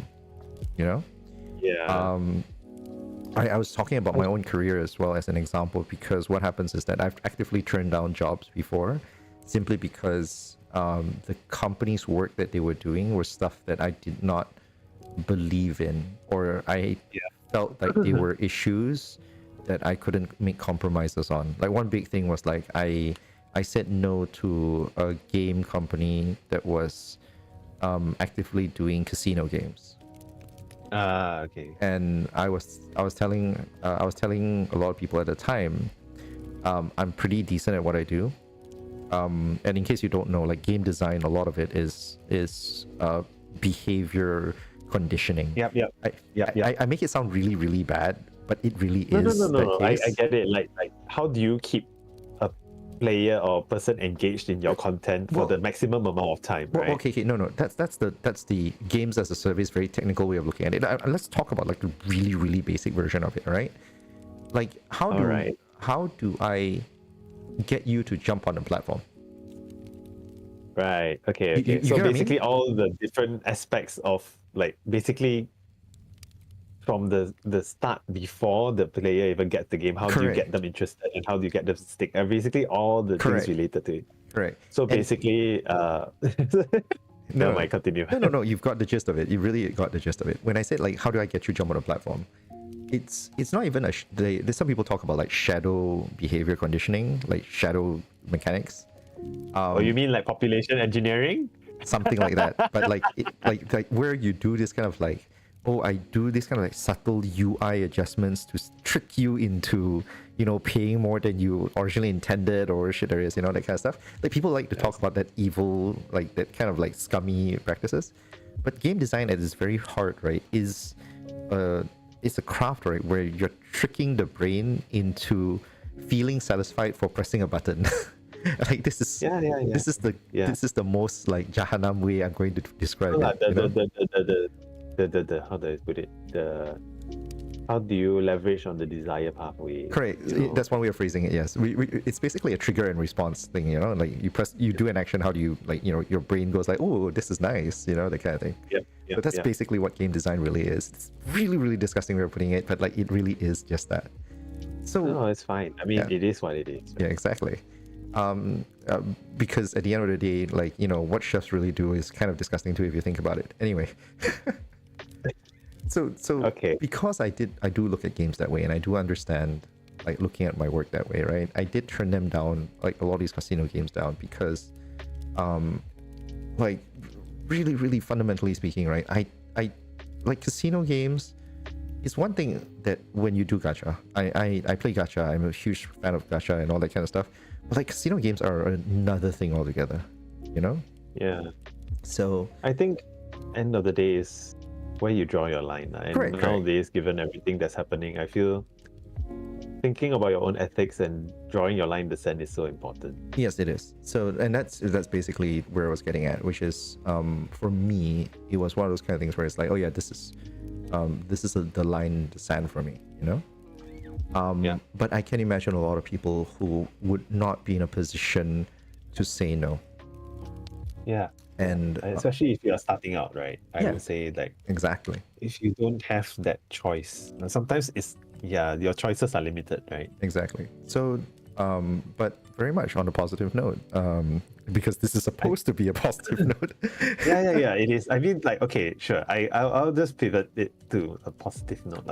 It's just what I believe also is that a lot of times, for me personally, I think my journey has been really guided by looking for people that I can look up to, right? Or people I can mirror, or like find ways to adapt into my own practice. And I feel that for anyone who is starting out nowadays, however it is you are, wherever you are, there's always an opportunity to learn, especially nowadays with so much more resources at your disposal. I feel that the problem now is not having resources. Like when I first started out, finding the right, like, just the light bulb moment for me was, oh my gosh, this is how you do a dry brush effect on paper, right?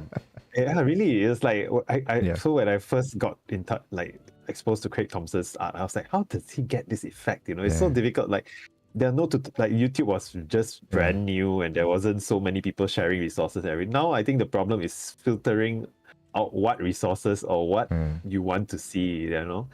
And I feel that it's a lot of like tailoring your own, like, your feeds, your everything, because there's just so much slush out there that you really need it to really filter through. Yeah, that's why, like, I mean, even in terms of, like, you know, last time it used to be blogs, right? And now it's like food blogs, and now it's just like food reels. So I feel that just slowly finding your way around the internet landscape and really putting in some time to kind of like tune your attention and see where to direct your attention is really important, especially now it's just too much noise in the world.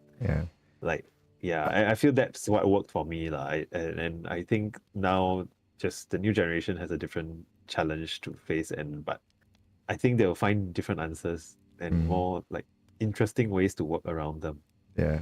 I just probably should add one more to the thing that you were making there.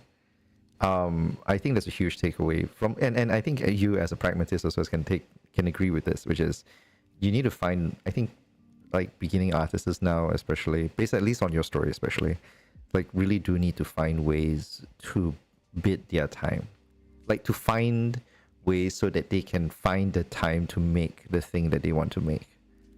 I really think that also it's like a chicken and egg scenario, right? Yeah. You need to like really get into it to find the core of what is it you want to do, or Yeah. what's the message you want to share, you know? And Yeah. I think it's hard because it's like just things are moving so much faster nowadays, and Yeah. especially for the younger generation, because success is like attainable from a much younger age, and there's so much performance anxiety and pressure there that, you know, like you feel you're lagging behind if you are not at before 30 or something like Yeah. that, and then you are a Yeah. failure, you know, stuff like The that. 30 before But 30 does no favors for my anxiety. yeah, and I feel that it's a society. I mean, we as a society really have like pivoted, like really like drilled that idea into like, oh, you know, you can only do X amount of things, or that you're only successful if you can achieve these things when you are young. But I feel that life, as I mean, Yeah. from my own experience, is like I feel more excited to go into my 40s than I was when I first got into my 30s, and I think that is such a gift that I feel that it's something that you really have to go through the journey before you can get to this feeling, but the journey is so worth it, you know. Like you may not see it at the time, and it's like it's so much discomfort, but you know, like I just say it's like keep heart and just like, you know, trust in the process.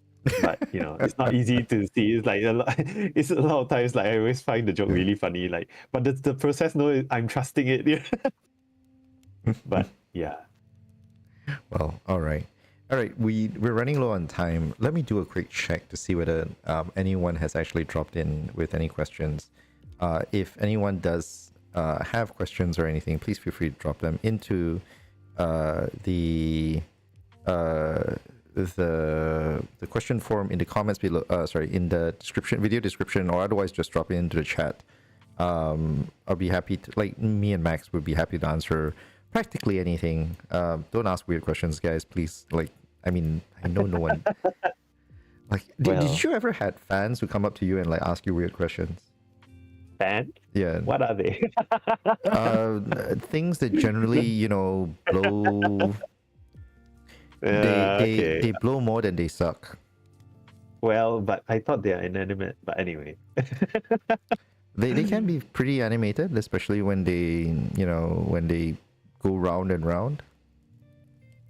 Okay. Push the right buttons. That's how it works. Yeah. Learn how to push the right buttons for your fans. Well, no, I don't think so. I mean, like, I'm not that like high flying, so to speak. But most of the people that like my work tend to be pretty chill. Oh shit! Crap! Something just fell down. But oh dear. Yeah, but I feel like it sometimes is one of those kind of cases where it's like because your comics tend to be pretty chill too. Oh yeah, that's true. Yeah. I mean, I mean, I did autobio comics, so it's just reflection. I guess for me, when I made autobio comics, it's more of like, I guess in a way, self-soothing or processing in a way. I know what you mean. Yeah. And then, you know, after a while, you kind of go like, I mean, for me, it's like I pivoted or like made more explainer comics. I think close like in somewhere in 2018 onwards when I started doing more stuff for the NIP, and then that's where I kind of like got to practice more of my skills as well as a story, like I'm not gonna say storyteller, but more as like I would say more of I don't know, how do I put it, like reporter, like more of like more fact based sort of like non-fiction like narratives. There's a term that I tend to use nowadays more, which is communicator. Oh yeah, but you know, science communicators and stuff like that. But yeah. Well, anyways, we're running a little short on time. If no one has any other further questions, please, if you're watching this on VOD, if you like what we do, please like and subscribe to this channel. I do this once every 2 weeks or so, but interesting thing is that I'm actually not going, there's not going to be a new stream 2 weeks from now. 2 weeks from now, it's going to be November 8th. It's going to be a unique case where I'm actually taking the week off, but I will be posting. Oh, nice. Yeah, so I will be reposting an old one that I managed to do.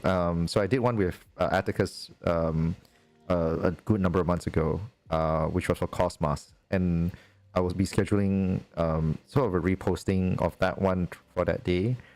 I took it down because I did something silly. I actually accidentally flashed the screen with sort of private information. and I was like, oh shit, this is not good. I need this down. So I finally got around to doing the edits, and I'll schedule it up for that time. But yeah, Max, before we go off, like your contacts are in the description below. If anyone likes, like if anyone's curious about like Max and a lot of his stuff, like his link tree is down below.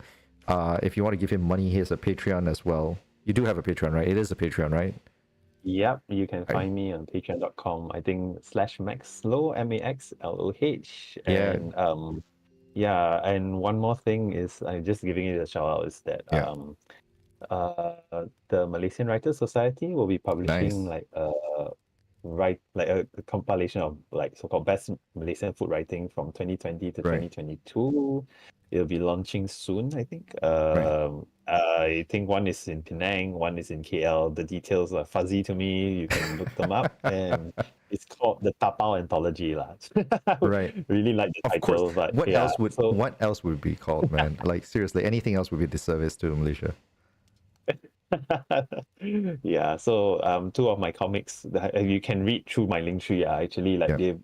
they are going to republish it in that. So the ebook is already available, but the physical copy, if you want to get one, will be available in bookshops soon, or you can order it through their website. I think. Max, do you have a link for it? Let me just add it in a little bit afterwards. Okay, sure. I'll pass it to you. Yeah. Well, I'll add it to the description later. So especially for anyone who's going to check out the VOD for this, you can check it out in the. Hopefully, I would have updated into the description below. All right. Yeah. So I guess with that, that's it for tonight. Max, thank you very much for sparing the time. For anyone else who's been with us this entire like hour or two, I do apologize for all the weird scuffed technical issues that I swear we usually have a lot less. I'm not saying we don't have any. I'm saying we usually have a lot less. Thanks for having me. It's fun. It was Max, fun talking. It was a pleasure. Like this is it's interesting because like every time I do this with someone different, it always turns out a little different, and I think that's kind of the nature of conversations, right? Like this is at this point we're going to like the after clock hours kind of thing where it's like, oh yeah, we're more or less wrapped up and we're just gonna like zone out and shit. Yeah.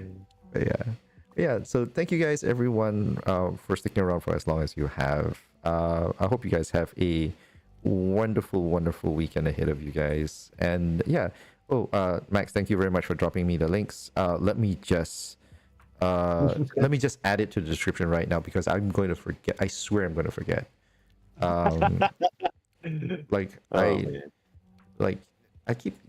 you know what? Let me just do this straight up because I'm horrible at multitasking. Do it. It's fine. Oh god, why is this spelling with a U? God damn it. Sorry for the curses. 2022. Oh god, why is my typing so bad? 2, 3, 4, 5. Yep. Okay. Yep, it's updated in the description below. Ah, god. Thank you. Yeah, but I was gonna say like usually it's good to demarcate your video with like different like what the topics are and stuff.